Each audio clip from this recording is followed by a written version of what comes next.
June 4, 1943, a night train glided into Mexia, Texas, and a column of Afrika Korps veterans stepped down, braced for degradation, only to be greeted by a main street so bright with porch lamps, neon scripts, and glassy shop windows that the hour seemed to disobey darkness.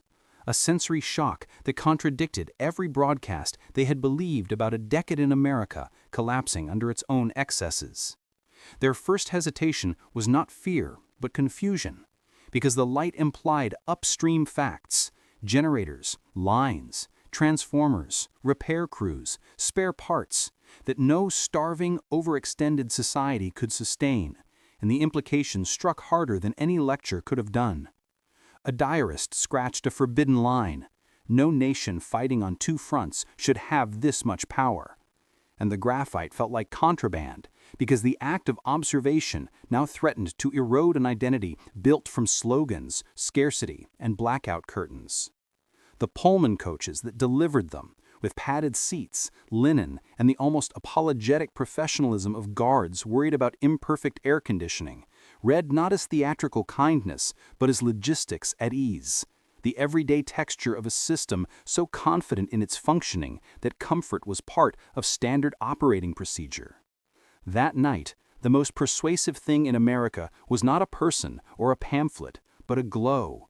Lights in every farmhouse window, signal lamps cycling reliably, shop fronts still open past reason, which performed a quiet arithmetic. If such peripheral places are this alive after dark, what must the Corps look like at noon?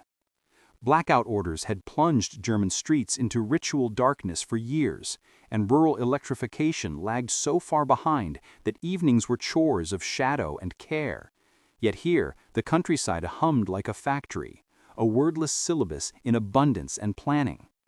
The newness stung because their pride paled under wattage, and the sight of teenagers laughing over sodas beneath fans did more damage to propaganda than 100 leaflets, teaching an unfashionable truth that boredom, when it belongs to ordinary people in a working system, is evidence of civic health.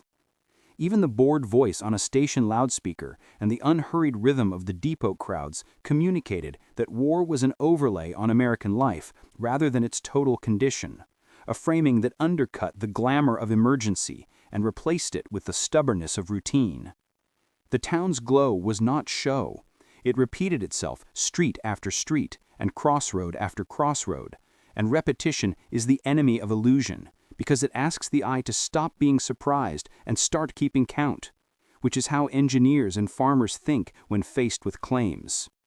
Before trucks ferried them to camp, the men had already learned their first unwelcome lesson.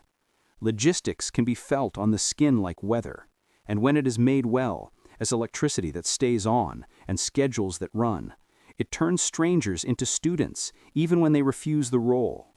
That night, a small procession of mental conversions began, not grand and not yet admitted, but real.